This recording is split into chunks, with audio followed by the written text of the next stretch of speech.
l'OFSP n'a pas réussi à démontrer que les éléments constitutifs de ces exceptions étaient donnés. Et par conséquent, si on n'arrive pas à renverser le fardeau de la preuve, l'accès doit être accordé. La règle, c'est la transparence de toutes les informations, excepté si elles entrent dans les exceptions.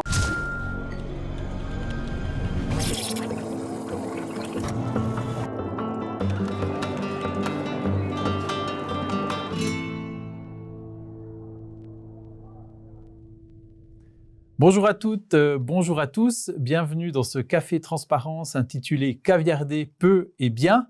Notre association veut promouvoir les bonnes pratiques pour l'utilisation des lois sur la transparence, autant du côté des journalistes que du côté des administrations, dans l'idée d'appliquer au mieux et ensemble, de manière responsable, des lois qui sont conçues dans l'intérêt public. Alors, comme le thème du jour concerne notamment les pratiques des administrations, nous souhaitons particulièrement la bienvenue à ces représentants, sans oublier les journalistes, bien sûr, qui nous ont aussi rejoints. Pour parler de caviardage aujourd'hui, nous recevons deux invités. Tout d'abord, Mélissa Bettler, bonjour. Bonjour. Vous êtes juriste auprès du préposé fédéral à la protection des données et à la transparence. Avec vous, on va parler caviardage, notamment dans le cadre de la loi fédérale, la L-Trans.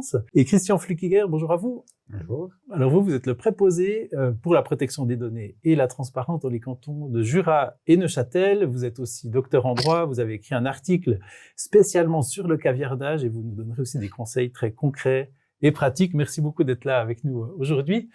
Lorsqu'un document contient des passages qui tombent sous le coup d'une exception au principe de transparence, les lois prévoient que l'autorité doit noircir ces éléments plutôt que de refuser complètement l'accès au document. Techniquement, ça s'appelle un refus partiel. L'autorité refuse l'accès à une partie du document en le masquant. Mais parfois, le caviardage semble un peu exagéré, comme on le voit sur cette image au moment où la Confédération a publié les contrats qui concernent les vaccins Covid. Et souvent, il n'est pas possible pour le demandeur de savoir ce qui est caviardé et si cela est justifié. Et c'est tout l'objet du café transparence du jour. Alors, Mélissa Bettler, peut-être est-ce que vous pouvez déjà nous donner un exemple d'un caviardage qui serait totalement justifié, un caviardage normal? Alors, je tiens d'abord à dire que tout dépend du cas par cas, mais en règle générale, des données personnelles doivent être anonymisées en application de la loi fédérale sur la transparence. Ça, c'est typiquement un cas où on peut anonymiser. Il y a aussi tous les cas, bien sûr, les exceptions de la loi sur la transparence en données, par exemple en matière de secret d'affaires ou lorsqu'il y a une mesure concrète qui est prise par une autorité. Dans ce cas-là, si on motive de manière correcte et conforme à la jurisprudence, ces informations peuvent être anonymisées. Donc typiquement, le prénom, le nom des gens qui figurent sur ces documents, a priori, on les caviarde. A priori, sauf si ce sont des collaborateurs de l'administration fédérale. Là, la jurisprudence du tribunal fédéral a dit qu'à présent, ces données devaient être normalement rendues publiques si ce sont des tâches qui ont été accomplies dans l'accomplissement des tâches légales, justement. Puis plus généralement, donc, ce que vous disiez, c'est que les secrets d'affaires, c'est les exceptions légales. Et quand il y a une exception, on caviarde les passages, mais uniquement ceux qui concernent ces exceptions. Oui, parce que bien sûr, il y a le principe de la proportionnalité qui s'applique et il faut toujours caviarder le moins possible, mais tout en respectant justement l'information qui doit ne pas être rendue accessible. On rappelle que le principe, c'est l'accès et l'exception sont caviardés. Christian Flukiger, est-ce qu'au contraire, il y a des exemples typiques où un caviardage serait pas du tout justifié? Comme vous venez de le rappeler, la règle, c'est la transparence de toutes les informations, excepté si elles entrent dans les exceptions. Donc, ça veut dire que à partir du moment où on n'arrive pas à se prévaloir d'une exception, c'est transparent. Et dans les exemples, souvent l'administration, lorsqu'elle est critiquée dans un rapport, elle part du principe que c'est pas transparent, mais si elle n'arrive pas à se prévaloir d'une exception, de lire qu'elle n'a pas bien fait ceci ou cela, c'est transparent. Vous voulez nous dire qu'il y a des fois, vous avez peut-être rencontré dans votre pratique des caviardages pour des éléments simplement, par exemple, désagréables pour l'administration, mais qui n'étaient pas en lien avec des exceptions légales, par exemple? Alors, on n'en est pas encore là dans la mise en œuvre de la transparence. En général, sitôt qu'ils voient qu'il y a des informations qui les dérangent, la demande d'accès c'est refusée dans sa totalité. On commence à voir des pratiques où on fait un pas en avant en proposant un caviardage, mais en général, la première réaction, c'est de dire non. Mais comme vous le dites, ça évolue. Ça évolue. Mélissa Beutler, on a vu tout à l'heure les cas des contrats pour ces vaccins Covid. Alors l'OFSP a publié activement ces contrats sur son site, mais largement caviardés, on l'a vu dans l'exemple. Et votre autorité a été saisie de nombreuses demandes de médiation justement à ce sujet. Et en novembre dernier, c'est assez récent, vous avez rendu des recommandations. Alors, qu'est-ce que vous avez recommandé par rapport à ces contrats qui sont aujourd'hui caviardés?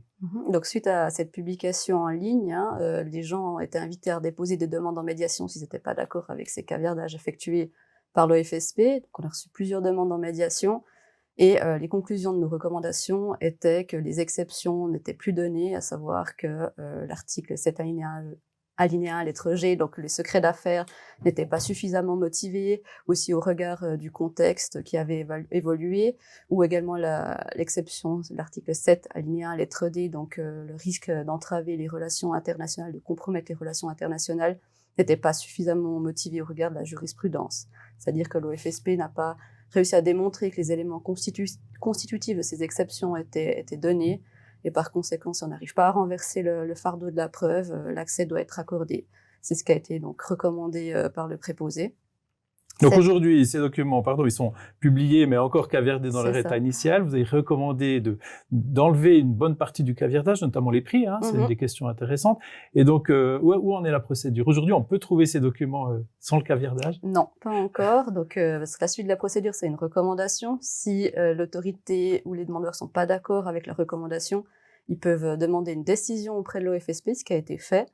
Et cette décision était toujours contre notre recommandation, et par conséquent, il y a maintenant un recours qui est pendant devant le tribunal administratif fédéral.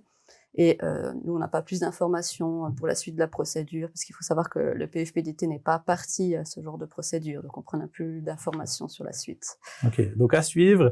Et pour ceux que ça intéresse, vous pouvez voir les contrats aujourd'hui tels qu'ils sont publiés et lire vos recommandations aussi qui sont en allemand.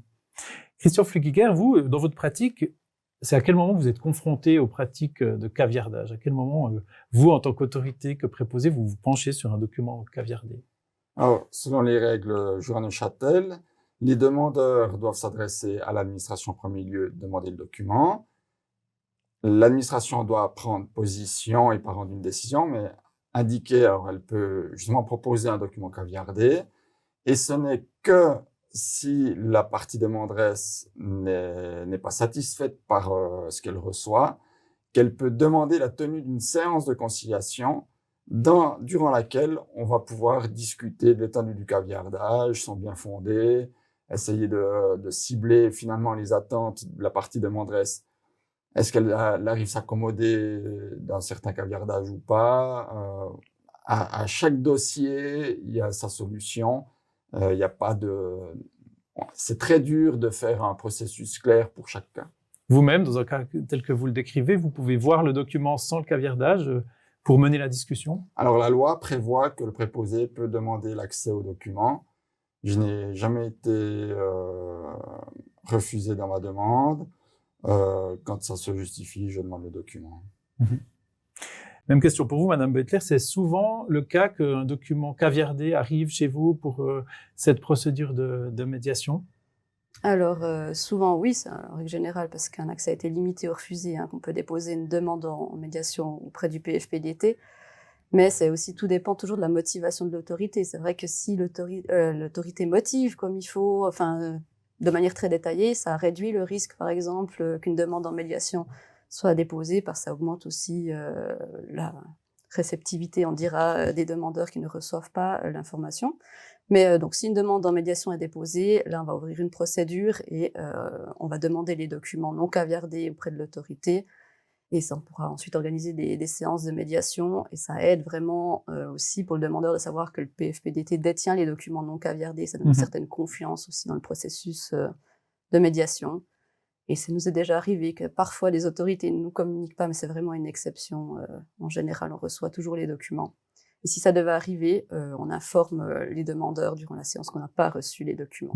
Ça, ils peuvent aussi poser des questions à l'autorité sur les raisons pour lesquelles ces documents n'ont pas été communiqués au PFPDT.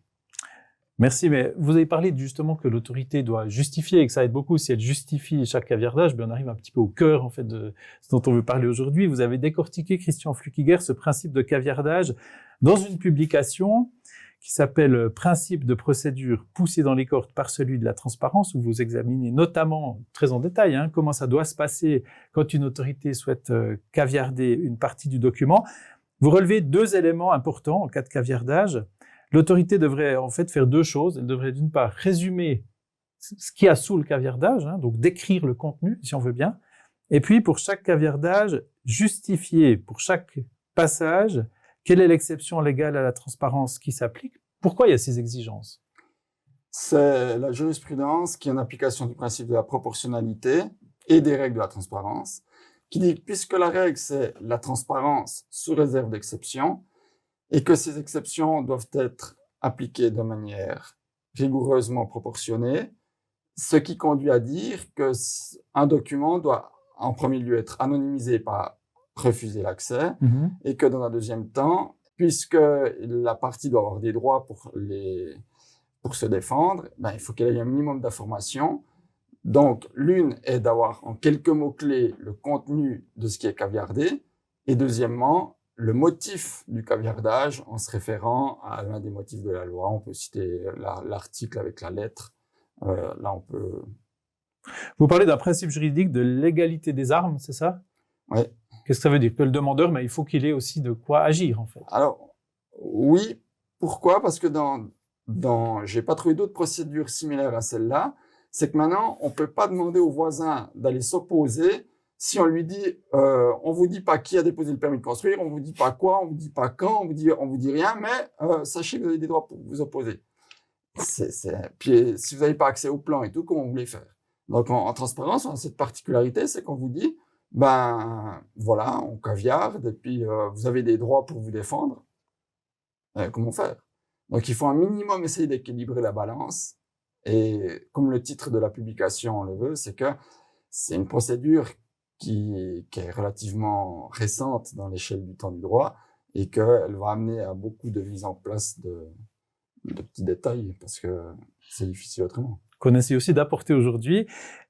Si on commence par le premier principe, il faut décrire ou résumer ce qui se trouve derrière un caviardage. On le voit pas souvent quand on demande des documents qui sont caviardés. Comment on devrait très concrètement, il y a des gens de l'administration qui sont avec nous aujourd'hui, comment on devrait faire en fait très concrètement pour décrire ce qu'il y a sous le caviardage? En quelques mots-clés de synthétiser ce qui est mis, critique de la direction par Monsieur X,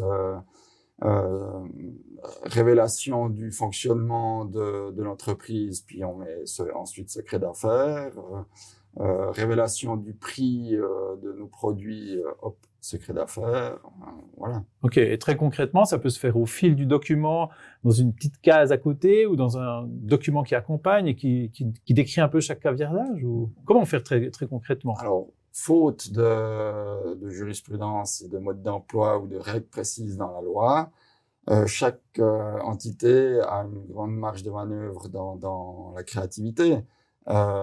L'objectif, c'est qu'il y ait ces 2 informations, que le caviardage soit suffisant pour que le destinataire du document ne puisse pas enlever le caviardage. Partie de là, on peut tout imaginer.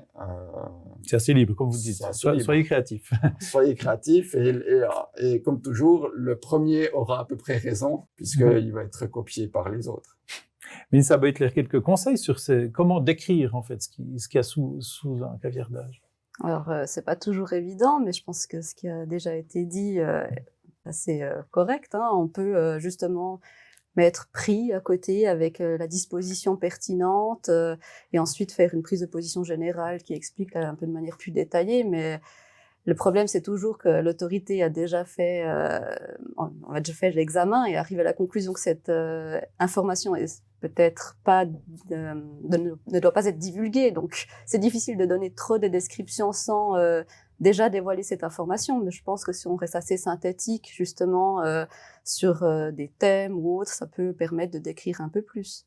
Donc, très concrètement, il y a le caviardage, on dit nom et prénom des collaborateurs, on décrit, et puis on cite, de ce deuxième principe, on cite quelle exception légale s'applique. Toujours dit que, enfin, la prise de position doit être assez sommaire, donc c'est vrai que ça, c'est vraiment idéal.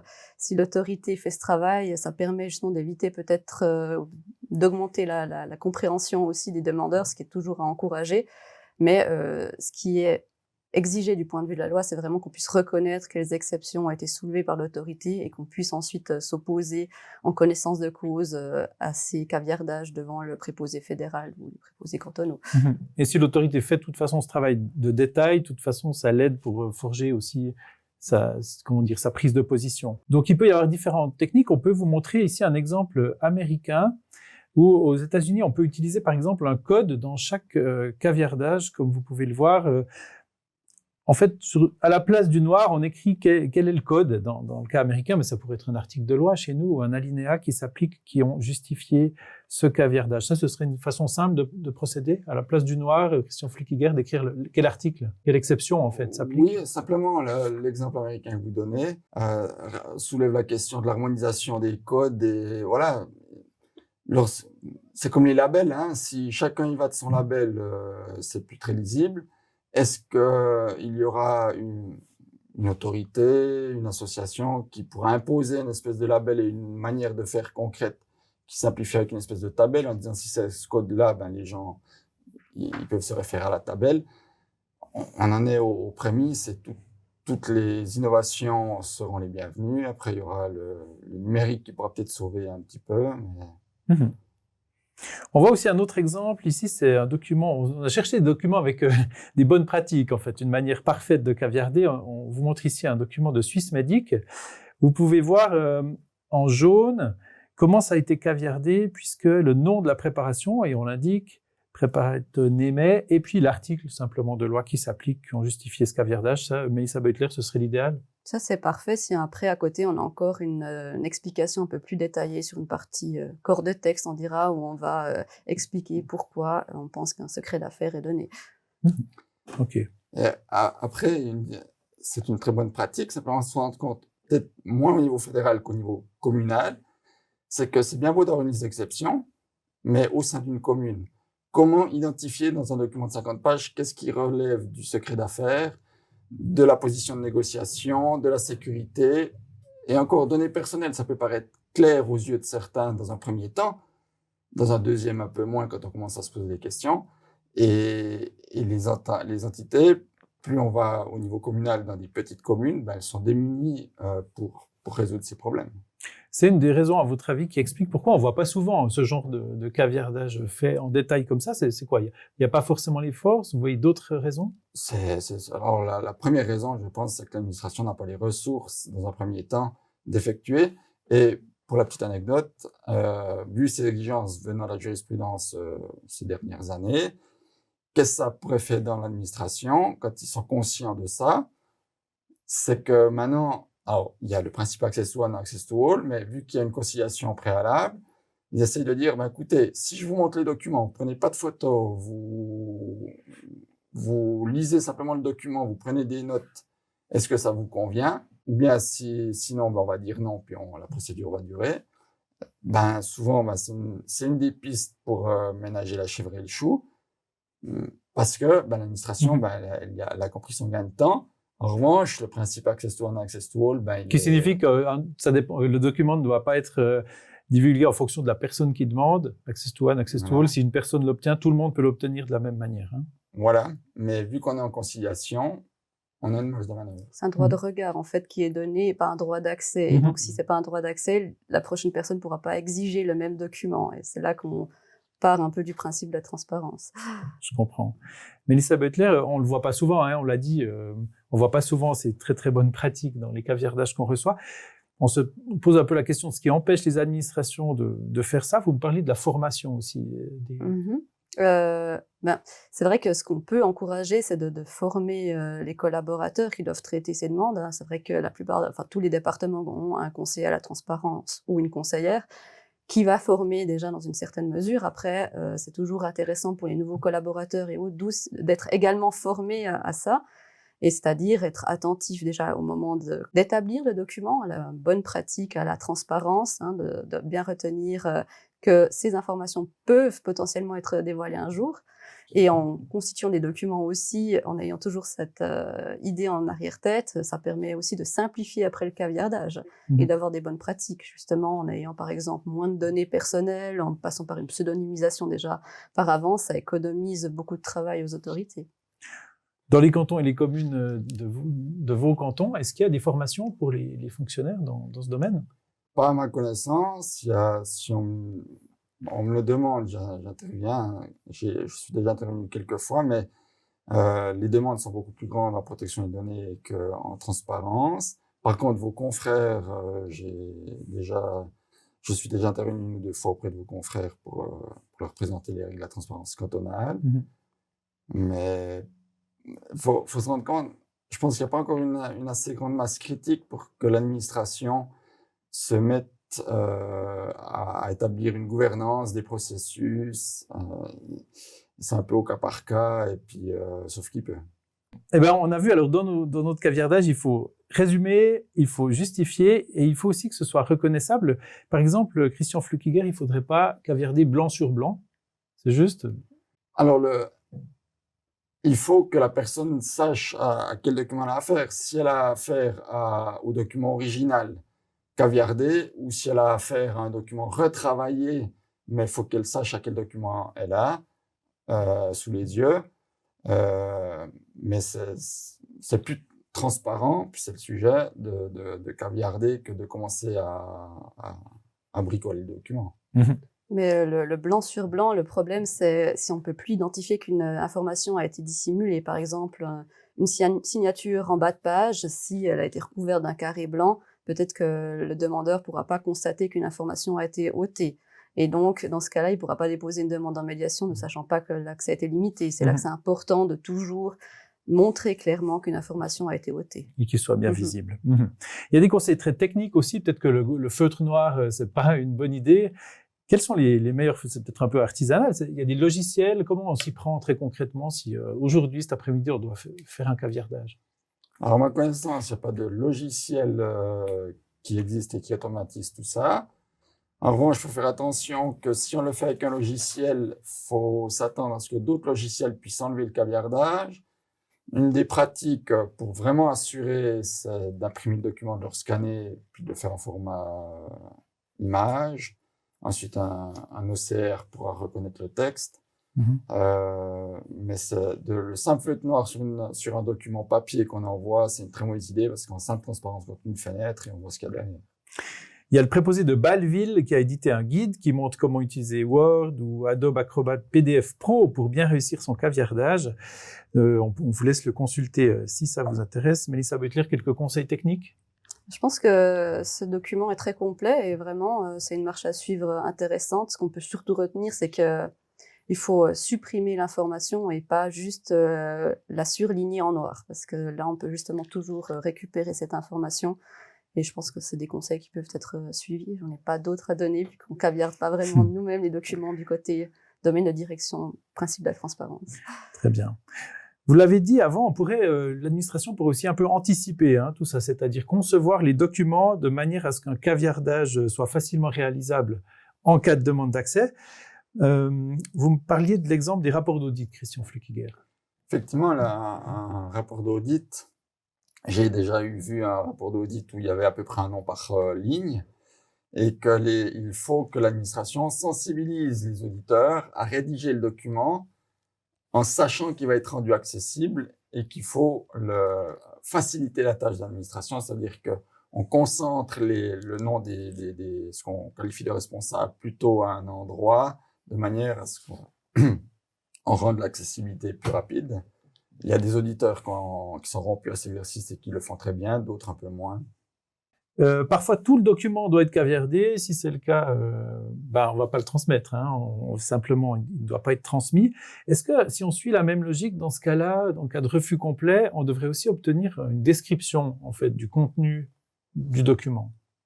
Alors déjà, pour le fait de ne pas le transmettre, dans certains cas, on trouve que ça peut être intéressant de le transmettre quand même. Effectivement, la jurisprudence dit que si c'est entièrement anonymisé et qu'on perd le contenu, on ne devrait plus le transmettre, mais ça reste une information, par exemple, de connaître le nombre de pages d'un document. Même s'il est entièrement caviardé, ça peut toujours être une information et ça peut intéresser certains demandeurs. Ça a déjà fait l'objet d'accords de médiation, par exemple.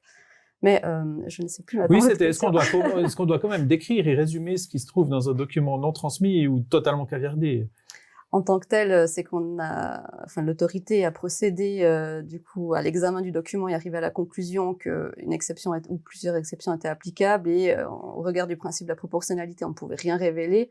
Donc ça devient difficile de décrire sans dévoiler l'information, mais il faut dans tous les cas mentionner sur quelles exceptions on a refusé l'accès et dans la mesure du possible, si on ne donne pas du tout accès aux documents, au moins donner le nombre de documents identifiés ou décrire rapidement les documents identifiés. D'accord. Un complément là-dessus? Sans compter qu'on a le joli cas de figure où l'existence même du document est délicate. La révélation de l'existence même du document est délicate. On a vu le cas fait de Paul, hein, je ne sais plus ce que ça a donné au final, mais quelqu'un demandait l'accès à un contrat pour un outil de déchiffrement. Et Faites Paul, dans un premier temps, disait je peux même pas vous dire si on l'a ou pas. Enfin, c'est un secret. Alors là, on est encore avant le caviardage, on peut même pas dire si le document existe ou pas.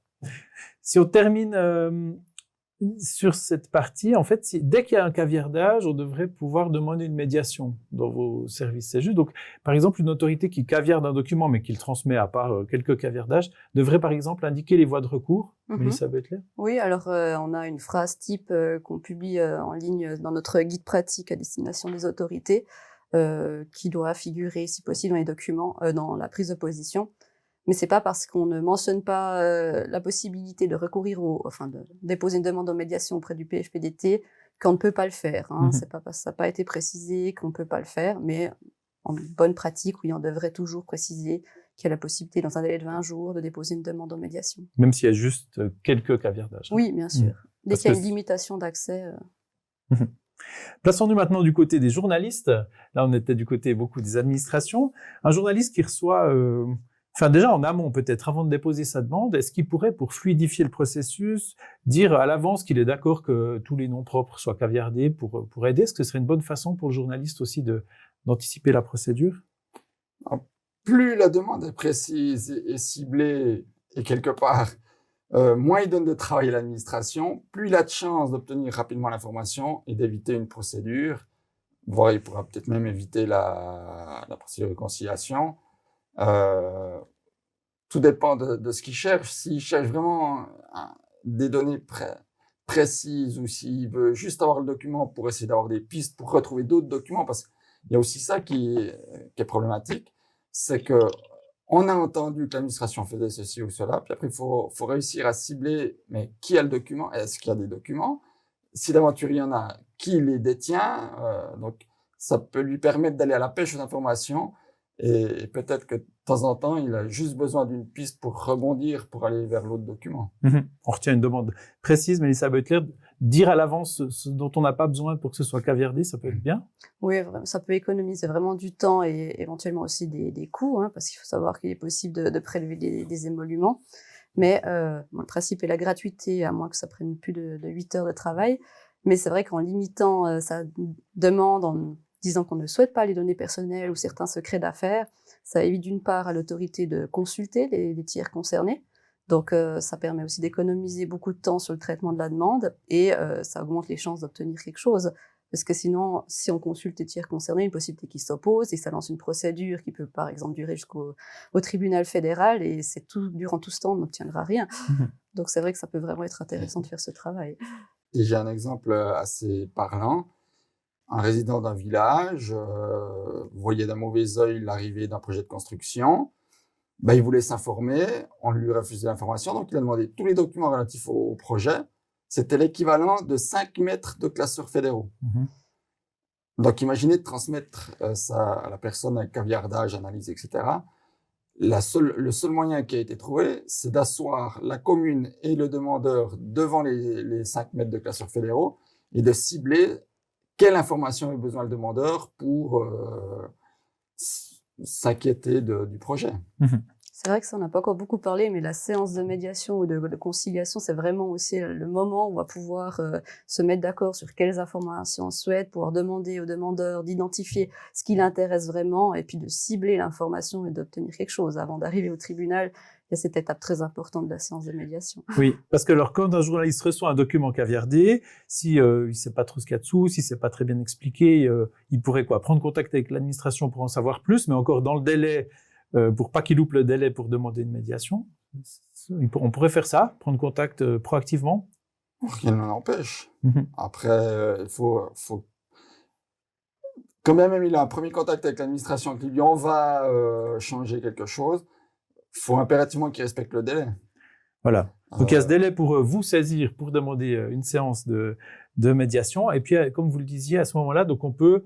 Comment ça se passe avec des documents caviardiers quand on arrive à la séance de conciliation, de médiation chez vous? Alors, chez nous, ce qui est toujours très important, c'est qu'on invite l'autorité à décrire et à essayer de donner plus d'informations sur les documents. Parce que c'est vrai que le demandeur, on parlait d'égalité des armes, n'a pas connaissance du contenu du document, ni parfois du nombre de documents ou de l'ampleur. Donc, c'est toujours intéressant d'avoir le plus d'informations possible, bien sûr en respectant les exceptions et tout ça, mais c'est le moment de la discussion, donc on invite vraiment à décrire un peu plus. Et on invite aussi le demandeur à peut-être justifier un peu de son intérêt, même s'il n'y a aucune obligation de le faire, mais toujours dans cette recherche de trouver un accord. C'est intéressant si le demandeur explique un peu plus qu'est-ce qui l'intéresse, à quoi il est prêt à renoncer. Et c'est là qu'on arrive à éviter peut-être une procédure devant un tribunal.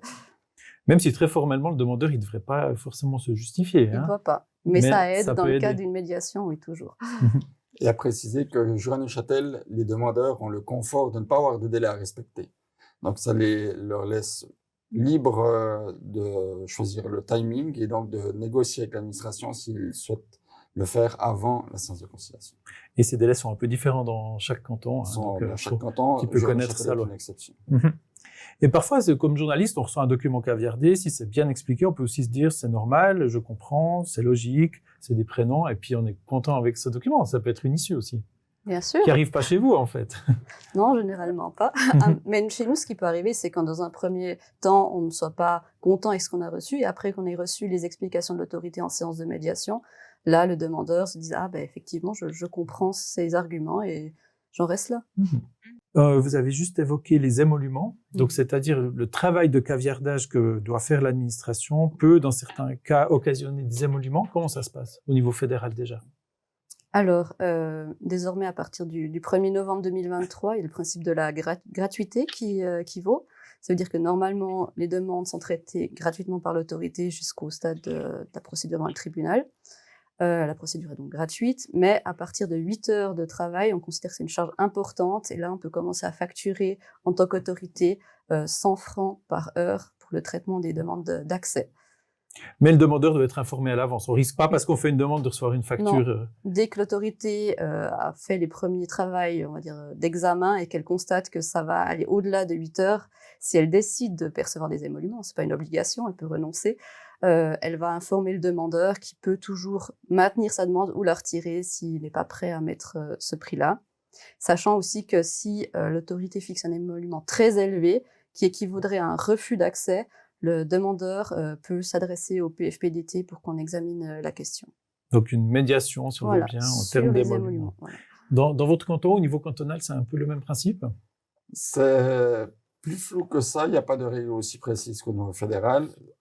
Il appartient à l'administration de démontrer que ça lui provoque un travail conséquent pour oser proposer une facturation.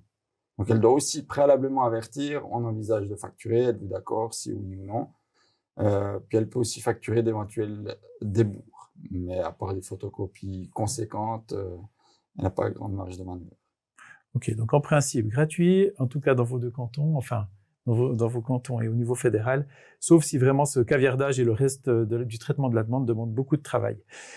Place maintenant à vos questions, vous qui êtes avec nous aujourd'hui. Vous êtes une administration, vous avez des questions sur comment je dois caviarder. Vous êtes un journaliste, vous êtes confronté à des caviardages. Posez des questions à nos invités. On va vous écouter. Vous pouvez prendre la parole sans autre, chacun votre tour, et puis on écoute volontiers vos questions. Il y a un nouveau logiciel ou un logiciel qui circule dans les administrations communales qui s'appelle ICEAN et qui permet de gérer les flux de documents pour les séances de municipalité. Et dans leur publicité, ils disent en 2 clics que les PV décisionnels sont extraits. Et je voulais demander à monsieur le préposé s'il existe un guide pour les communes de caviardage, c'est-à-dire quels éléments elles doivent caviarder. On a bien compris les noms propres, mais par exemple, quand on annonce un permis de construire, il faut caviarder l'adresse ou pas l'adresse, le numéro de parcelle, etc. Est-ce qu'il y a quelque chose à votre niveau, ou même au niveau roman, parce que j'ai l'impression que les problématiques de transparence, en tout cas au niveau communal, elles sont un peu semblables, peut-être pas exactement les mêmes. Mais voilà, est-ce que vous avez une association qui vous faites des choses pour aider les communes? Et comme vous l'avez dit, c'est assez dur de connaître toutes les subtilités de la protection des données et de la transparence. Merci pour votre réponse. Merci pour la question. Donc, Christian Flukiger, est-ce qu'il existe une harmonisation pour que les communes, notamment, sachent exactement quoi caviarder dans ces documents qui se ressemblent, en fait, partout? Alors, tout d'abord, c'est une problématique qu'on n'a pas aujourd'hui à Neuchâtel, puisque les PV sont d'office exclus de l'accès à la transparence. Il n'y a pas de discussion, quel que soit le contenu. Bon, là... Moi, les PV décisionnels. Bon, dans le canton de Neuchâtel, les PV sont exclus des séances non publiques. C'est ça. Ouais. Mais peut-être sur les permis de construire ou tout document, en fait. Alors, si on regarde plus largement que les PV, est-ce qu'il y a quelque chose entre vous, les préposés, qui s'harmonise? Non, mais le seul... pour pouvoir caviarder, il faut rentrer dans l'une des exceptions. Donc, chaque loi, y compris les Vaudois, ont la liste des exceptions et que chaque commune doit faire l'effort d'analyser le document en se disant, est-ce qu'il s'agit d'une donnée personnelle, pas personnel, un secret d'affaires, une négociation en cours, etc.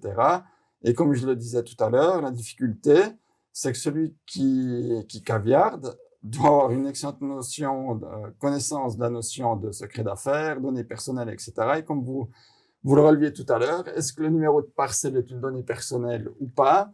Je pense que sur le terrain, on est vite confronté à des questions qu'il s'agit de creuser et qui mettent en difficulté, mais le seul mode d'emploi qui existe, c'est de prendre la liste des exceptions, puis de regarder si le document en contient.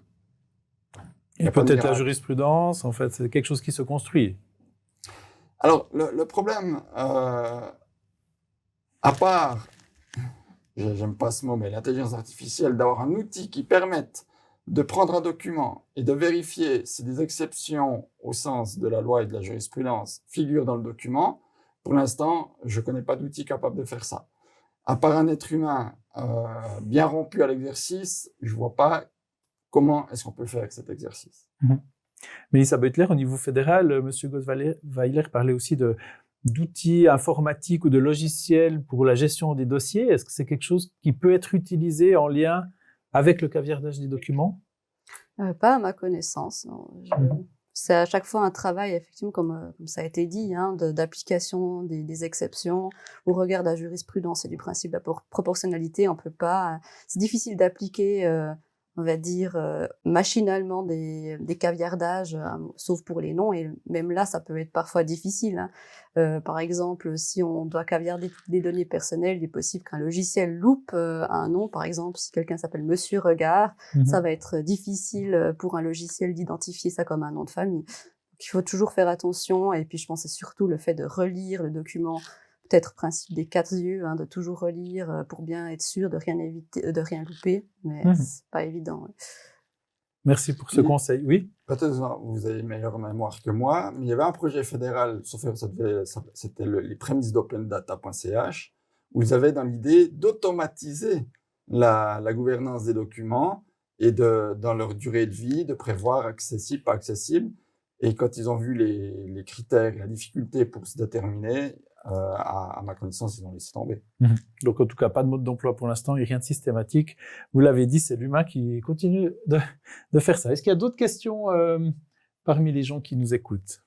Oui, moi j'ai une question. Quentin Bologne, journaliste à la RTS. Lorsqu'on reçoit un document caviardé d'une autorité, d'une administration, et voilà, qu'il y a des gros passages caviardés, comment finalement on peut savoir si ça a été bien caviardé ou pas? Parce qu'on n'a pas le document original, on ne sait pas ce qui a été caviardé, justement. Comment s'assurer que l'administration, l'autorité ne nous cache pas quelque chose qu'elle n'aurait pas le droit de nous cacher? Merci. Ouais, mais merci pour cette question, Mélissa Beutler. Je pense que le seul... Bon, déjà, il y a la prise de position qu'on peut examiner, puis si ça nous semble vraisemblable, on peut s'arrêter là, mais La seule possibilité, sinon, c'est de s'adresser au préposé, soit cantonal, soit fédéral, qui, lui, va avoir les documents non caviardés en sa possession, enfin, qui va les requérir auprès de l'autorité et puis qui va pouvoir comparer. Et ensuite, on organisera une séance et on pourra discuter de ces caviardages. Et puis là, on donnera déjà un peu notre appréciation première, ce qui permet aux demandeurs d'accès d'avoir un peu l'opinion du préposé. Et si on devait toujours encore douter de tout ça, on peut demander la recommandation. Et dans la recommandation, le préposé essaye dans une large mesure, quand même, tout en respectant toujours les exceptions, de décrire un peu plus le contenu, par exemple en donnant des catégories. Là, il s'agit par exemple d'un passage introductif ou par exemple il s'agit de renvoi vers d'autres documents. Et ça permet déjà d'avoir un peu plus une idée. Mais c'est vrai que le préposé fait ce travail d'argumentaire pour aussi un peu contrer cet effet d'inégalité des armes en donnant un peu plus de détails. Mais plutôt que voilà, d'ouvrir une procédure de médiation, si on apprend, en tout cas aujourd'hui, que les administrations devraient justifier et décrire, justifier, comme l'a dit notre collègue, s'il n'y a pas un immense passage dont on ne sait pas ce qu'il y a dessous, peut-être ça va plus vite. Si Christian Flukiger, si l'administration vraiment explique de manière un peu plus détaillée ce qu'il y a sur les caviardages et la justification. Alors, ça peut aller plus vite, mais faut se rendre compte que sur le terrain, si le document fait 50 pages, trouver la personne capable de l'anonymiser convenablement, ça peut être délicat.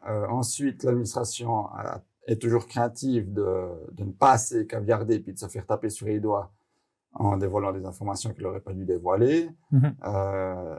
Voilà, quelque part, l'administration, elle est plus à l'aise en disant non qu'en disant oui. Si elle dit oui, elle prend le risque de s'exposer à des procédures ouvertes par des tiers intéressés, alors que si elle dit non, elle s'expose à pas grand-chose. Donc, on retient, pour répondre à notre collègue, saisir vos autorités dans les délais pour essayer d'avoir plus d'informations lors de la séance de médiation ou de conciliation. Merci. Est-ce qu'il y a d'autres questions? Oui. Bonjour. Bonjour, Jean-Philippe Sépi à la RTS. Je suis pas sûr d'avoir bien compris ce que risque le journaliste juridiquement s'il passe outre un caviardage qui a été mal fait. J'ai peut-être raté quelque chose, mais dans le fond, dès le moment où on estime que c'est à l'administration de bien caviarder, si on considère que l'intérêt public prévaut sur le caviardage, par exemple, que risque le journaliste s'il passe outre et que, dans le fond, il estime qu'il arrive à lire ce qu'il y a sous le caviardage et que tant pis, c'est comme ça. Merci pour cette question. On n'a pas encore traité cet aspect très particulier. Quelqu'un souhaite répondre? La loi sur la protection des données, typiquement, s'applique à toute personne responsable du traitement. Donc après, celui qui détient le document va faire un nouveau traitement en le publiant ou en donnant des informations là-dessus. Donc ça s'applique aussi à lui en tant que privé et il doit aussi tenir compte de ça dans le cadre de la divulgation des informations. Et les journalistes tiennent compte de la déontologie journalistique également. Si on est en dehors des données personnelles, à mes yeux, il ne reste plus que les règles déontologiques qui fixent le cadre de on divulgue pas. Et le droit d'auteur aussi, qui doit être respecté. Parce que si maintenant le document relève qu'une centrale nucléaire manque sérieusement de sécurité, eh ben, il ne reste plus que votre déontologie pour savoir est-ce que ça vaut la peine de le dire ou pas, si oui, comment, etc. Merci pour ces précisions. J'espère que ça vous répond. Est-ce qu'il y a d'autres questions? J'aimerais rebondir sur la question de M. Sépi. Oui. Il y a aussi des cas de caviardage qui sont techniquement mal faits, c'est-à-dire qu'on peut copier-coller et puis récupérer les informations qui étaient sous du noir, parce que ça, c'est un petit truc technique. Et puis, il y a aussi des communes, je reviens aux communes, qui pourraient envoyer un document non caviardé, mais qu'elles auraient dû caviarder, par exemple un citoyen, et s'il y a access to one, access to all, comment est-ce que ça joue? Ok, donc des caviardages à nouveau qu'on pourrait voir ou qui n'ont pas été bien faits. Après, c'est la responsabilité de l'administration, j'imagine, mais ça va être clair? Alors, si elle a donné accès aux documents, effectivement, c'est qu'elle a estimé que c'était bon et enfin, on ne peut pas attendre du demandeur d'accès qu'il fasse le travail de l'autorité en disant « Ah non, mais là, il pourrait y avoir une exception et ne pas utiliser cette information ». Après, avec justement les caviardages mal faits, on revient à ce qu'on disait avant.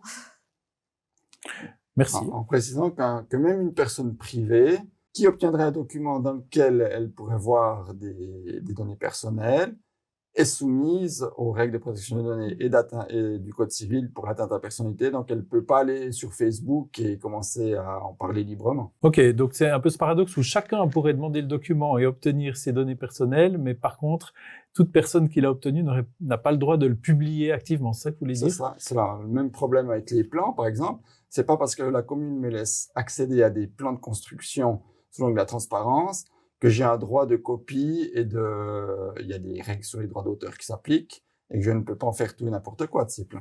Même si, encore une fois, tout le monde pourrait le demander. Hein. Mais on peut le publier, par contre, parce que, par exemple, certaines autorités, maintenant au niveau fédéral, une fois qu'elles ont donné un accès libre à quelqu'un, elles vont publier le document en ligne. Et donc, tout le monde peut utiliser ce document, même s'il y a des noms dedans et quoi que ce soit. C'est notamment les documents militaires, enfin, qui concernent le département de la Défense. Voilà. Merci. Est-ce qu'il y a d'autres questions? Oui. Vous m'entendez? Oui, bonjour. Bonjour, Yvan Incornu à la RTS. Je me demandais, vu tous ces efforts de caviardage, est-ce qu'on peut considérer qu'un document que tout ce qu'on reçoit, en fait, peut être communiqué au public dans des médias, tout ce qui n'est pas caviardé est forcément diffusable ou pas forcément?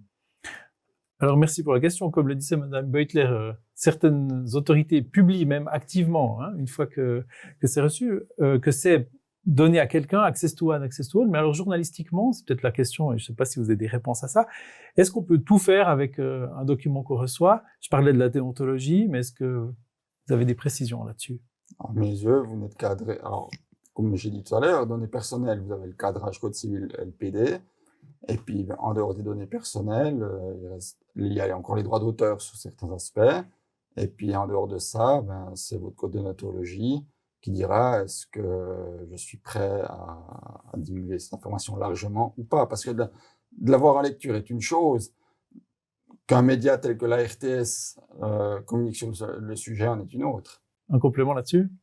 À mon avis, si un document a été donné et que l'autorité l'a fait en connaissance de cause, il peut être utilisé après. Voire publié, oui. Même par le média, effectivement. Est-ce qu'il y a d'autres questions?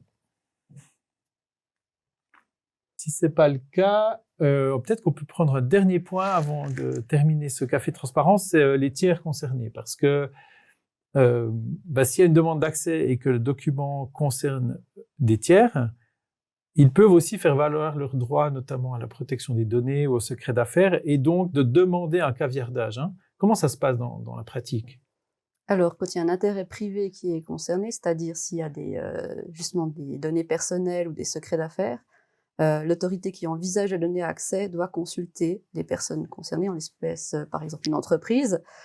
Cette entreprise va recevoir le document que l'autorité envisage peut-être de donner aux journalistes ou aux demandeurs d'accès, et sur la base de ce document, l'entreprise va se positionner et dire si elle accepte ou non de dévoiler ces informations. Et certaines entreprises vont par exemple s'opposer et proposer des caviardages. Et là, l'autorité va recevoir ce document et doit examiner les caviardages au regard de la jurisprudence et de la loi. Elle ne peut pas se contenter juste de reprendre tel quel ces caviardages et puis de donner accès après aux demandeurs d'accès. Après, il est aussi possible que l'entreprise s'oppose complètement à l'accès. Et si l'autorité envisage de donner, malgré cette opposition, accès, le tiers concerné pourra déposer une demande en médiation près du PFPDT et s'opposer à l'accès jusque devant le tribunal fédéral, par exemple, ce qui peut prendre un certain temps. Donc, on peut résumer que c'est pas l'entreprise ou ce tiers concerné qui décide ce qui est caviardé, elle peut proposer, mais après, c'est vraiment l'autorité, l'administration qui doit se forger son idée au regard de la jurisprudence et décider ce qu'elle projette de transmettre. Mais l'entreprise peut s'opposer complètement, ça c'est une possibilité. Voilà. Ouais. Sur les tiers concernés, ça se passe la même chose au niveau des cantons, des communes? C'est le même principe, mais il faut bien distinguer. Il y a deux grandes catégories de tiers concernés. Il y a les monsieur et madame tout le monde et accessoirement les entreprises, et les membres de l'administration qui entrent aussi dans cette catégorie. Et eux, il y aura une certaine transparence, même une forte transparence sur leur comportement professionnel. En revanche, lorsque c'est un tiers privé, là, il y a une protection beaucoup plus grande de ces données personnelles et l'intérêt à la transparence faiblit par rapport dans la pondération, faiblit largement par rapport au comportement du membre de l'administration. Merci pour ces précisions. On va s'arrêter là. Mélissa Beutler, donc juriste auprès du préposé fédéral à la protection des données et à la transparence, et Christian Flukiger, vous êtes le préposé pour les cantons du Jura et de Neuchâtel. On vous remercie beaucoup pour ces éclairages précieux. Et merci à toutes et à tous de nous avoir suivis nombreux aujourd'hui. On espère que ces conseils vont contribuer à améliorer l'utilisation des lois sur la transparence d'un côté comme de l'autre. On peut retenir deux choses.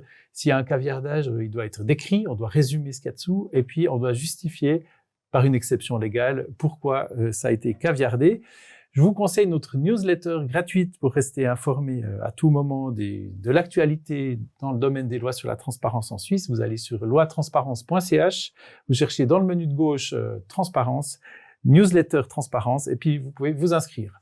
Merci beaucoup, bonne fin de journée à toutes et à tous, et à bientôt pour un nouveau café.